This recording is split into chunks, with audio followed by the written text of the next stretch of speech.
The Codex of Uncertainty Transposed. Part 37. Adventure. Uruguay. Transposing Emblem by A.B. Uberti. What is it about planning ahead that makes us feel in control? As if nothing could happen outside of our strategically thought-out plan, nothing will make us question everything we always took for granted. You grow up, you go to school, and if you are lucky you will end up in a job you don't hate, you find a partner, start a family, grow old. But, what if all this just doesn't feel quite right? What if, suddenly, it all changes and you are left wondering why this happened to you? We panic. The floor, once so stable, becomes quicksand waiting for a misstep to engulf us whole. Why does the unknown have to be so frightful and negative? What if, instead, we embraced it as a new adventure? Why settle down when you have that little something stirring inside of you, screaming that this life, this plan is just too easy and too dull for you? Finally, you look at your reflection in the mirror and you make a promise to yourself. You know it won't be easy and you know that somewhere along the path you will feel pain, you will miss something, you might even regret the decision. Yet, nonetheless, you forge out into the unknown, with hopes and fears, eagerness and doubts. Having been born and raised in a third world country that underwent a huge economic crisis, uncertainty became a part of my life at an early age. Splurging was out of the question as every peso had to be planned, saved and carefully spent. Your parents had a job and an income until, all of a sudden, they might not anymore.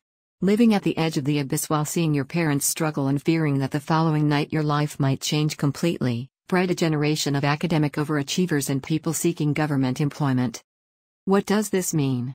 Our generation was instilled with the conviction that the more degrees you held, the better your future would be. And so we took advantage of free university education and all went and studied for traditional careers. We became accountants, nurses, lawyers and dentists.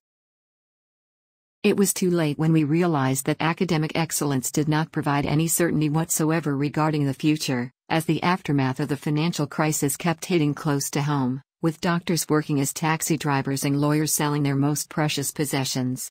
The tide shifted then, and the only safe haven became working for the government, a boring, monotonous and unchallenging clerk type of work in the many offices of the many ministries and agencies of our government. Stamp after stamp, and coffee after coffee, the self-confidence and spirit of self-improvement slowly fading away in exchange for the safety only a civil servant's job can provide. As predicted by Ayn Rand, our society started regressing. All those wanting to escape the claws of our dull and corrupt society fled to other countries looking for the excitement and opportunities they provided. Over time, the financial situation improved and stabilized, but even then, that scourge was ingrained so deep within our nature that instead of moving forward we transferred it to different areas. Leaving your job to follow a dream or to travel the world is seen as immature and hippie-like, especially if that job has great health insurance. Not wanting kids is considered selfish and a cause of regret later on in your life. Being suddenly single when you are 30, after 10 years in a relationship requires a lot of explaining. And why should I explain myself? That was the moment when I realized that uncertainty is just a state of mind. Our cultural and emotional baggage is what makes us scared of it.